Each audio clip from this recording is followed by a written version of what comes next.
नमस्कार, शुभ सकाळ. मी अमृता क्षीरसागर माझ्या ब्लॉगमध्ये तुम्हा सर्वांचं स्वागत करते. तर ना चपात्या आणि भेंडीची भाजी केली होती. तर ना 2-3 दिवस झालं सलग भेंडीचीच भाजी चालू आहे करायचं. तर अनुला रोज भेंडीचीच भाजी खायची, रोज लागली मागायला. आणि म्हणून आज पण तिला डब्यासाठी ना चपाती आणि भेंडी करून थोडीशी दिली.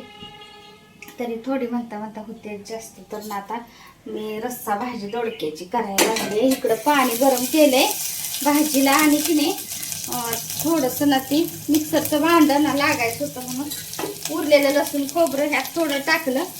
तर ह्या दोडक्यामध्ये काय केलं होतं, शेंगदाण्याचं कूट, तिखट, मीठ असं सगळं मिक्स करून त्यात थोडंसं लसूण खोबरं पण घातलं होतं आणि ह्यामध्ये पण टाकलेलं होतं. तर आता भाजी रस्स्याची आपली छान अशी भरलेल्या दोडक्याची करायला लागली मी. आणि पाणी गरम करून घालणार म्हणजे थोडंसं चव छान येते. आणि चपात्या वगैरे झाले बरं का. आणि आज काय झालं बरं का, बारीक पाऊस चालू झालाय.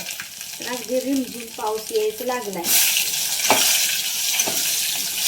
तर ह्यातच की नाही जिरे, लसूण, खोबरं असं टाकलेलं आहे वाटणातच त्या. त्यामुळे आता तेलात मी वाटण टाकून डायरेक्ट हे थोडंसं तेलात परतून घेणार आहे दोडक्याच्या पोळी आणि मग पाणी ओतणार आहे. आता सगळं तिखट मीठ टाकलेलं आहे त्यामुळे. मग असं थोडंसं त्यामध्ये पाणी गरम घालायचं आहे दोडका शिजायला आणि थोडा रस्सा. तर जास्त दोडक्याचे वसाय रस्साच खात्याच्या पोळी. दोडका जास्त करून खात नाही. खिसून केला ना सुक्का की खात्यात आणि असं केलं की खात नाही.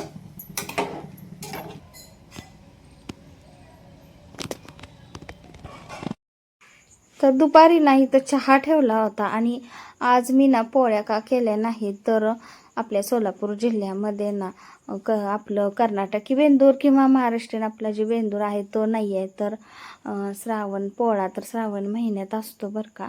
आणि त्यावेळेला पोळ्या वगैरे करतात आणि तर ह्यावेळेला करत नाही. त्यामुळे मी पण पुरणपोळी वगैरे काही घातलं नाही. तर अगोदर म्हणजे इथं राहायला आल्यापासूनच आता ना बंद केले.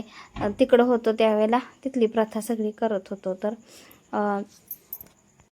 शेतकऱ्यांसाठी म्हणा बैल वगैरे आहे त्यांच्यासाठी हा दिवस ना खूप असा महत्त्वाचा. तर ना बैलांची शिंगे वगैरे रंगवणं म्हणा, त्यांना आज ना झुंपत नाहीत म्हणजे काम लावत नसतात. नंतर गोडधोड खाऊ घालायचं, गरम पाण्याने आंघोळ, म्हणजे प्रत्येक ठिकाणची कशा पद्धती आहेत तसं असते बरं का. तर आमच्या इकडं तसं होती पद्धत, ते मला माहिती आहे तेवढं मी सांगते तसं.